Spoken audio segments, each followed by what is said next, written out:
ನಮಸ್ಕಾರ, ನೀವು ನೋಡ್ತಿರೋದು ನ್ಯೂಸ್ 88 ಗದಗ.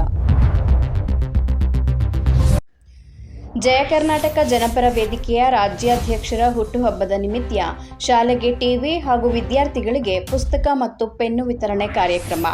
ಹೌದು, ಗದಗ ಜಿಲ್ಲೆಯ ಶಿರಹಟ್ಟಿ ತಾಲೂಕಿನ ಸರ್ಕಾರಿ ಕಿರಿಯ ಪ್ರಾಥಮಿಕ ಶಾಲೆ ಹೊಸ ಬಡಾವಣೆ ಬೆಳ್ಳಹಟ್ಟಿ ಗ್ರಾಮದಲ್ಲಿ ಇಂದು ಜಯ ಕರ್ನಾಟಕ ಜನಪರ ವೇದಿಕೆಯ ರಾಜ್ಯಾಧ್ಯಕ್ಷರಾದ ಜೆ ಶ್ರೀನಿವಾಸ ಗೌಡರ ಹುಟ್ಟುಹಬ್ಬದ ನಿಮಿತ್ತ ಶಾಲೆಗೆ ಟಿವಿ, ವಿದ್ಯಾರ್ಥಿಗಳಿಗೆ ಪುಸ್ತಕ ಮತ್ತು ಪೆನ್ನುಗಳನ್ನು ವಿತರಣೆ ಮಾಡಲಾಯಿತು.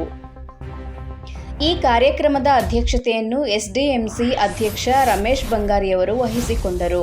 ನಂತರ ಮುಖ್ಯ ಅತಿಥಿಗಳಾಗಿ ಜಯ ಕರ್ನಾಟಕ ಜನಪರ ವೇದಿಕೆಯ ರಾಜ್ಯ ಉಪಾಧ್ಯಕ್ಷ ಹಾಲಪ್ಪ ಇ ವರವಿ, ಗ್ರಾಮ ಪಂಚಾಯಿತಿ ಮಾಜಿ ಸದಸ್ಯ ಪರಶುರಾಮ ಮಲಾಡದ, ಜಯ ಕರ್ನಾಟಕ ಜನಪರ ವೇದಿಕೆಯ ಜಿಲ್ಲಾಧ್ಯಕ್ಷ ಸಣ್ಣ ಯಲ್ಲಪ್ಪ ರಾವಳಗೇರಿ, ಮುದುಕಣ್ಣ ಗುತ್ತೇಮನವರ, ರಾಘವೇಂದ್ರ ಗುತ್ತೇಮನವರ, ಸಂತೋಷ ವಡ್ಡರ, ಅತಿಥಿಗಳಾಗಿ ಶ್ರೀನಿವಾಸ, ಗೌತಮ್ ಹಳ್ಳೆಮ್ಮನವರು, ಅಮರೇಶ ಗಡ್ಡಿ, ವೆಂಕಟೇಶ್ ಬಂಡಿವಡ್ಡರ, ಗೋಪಾಲ ಲಮಾಣಿ, ಮೊಮ್ಮದಲಿ ಸನದಿ, ಲಕ್ಷ್ಮಣ್ ಲಮಾಣಿ, ನಾಗೇಶ್ ಲಮಾಣಿ, ಜಗದೀಶ ಕರಡಿಗುಡ್ಡ ಸೇರಿದಂತೆ ಶಾಲಾ ಮುಖ್ಯ ಶಿಕ್ಷಕರಾದ ಗಿರೀಶ್ ಕೋಡ್ಬಾಳ, ಇತರೆ ಶಿಕ್ಷಕಿಯರು, ಮುದ್ದು ವಿದ್ಯಾರ್ಥಿಗಳು ಹಾಗೂ ಇತರರು ಉಪಸ್ಥಿತರಿದ್ದರು.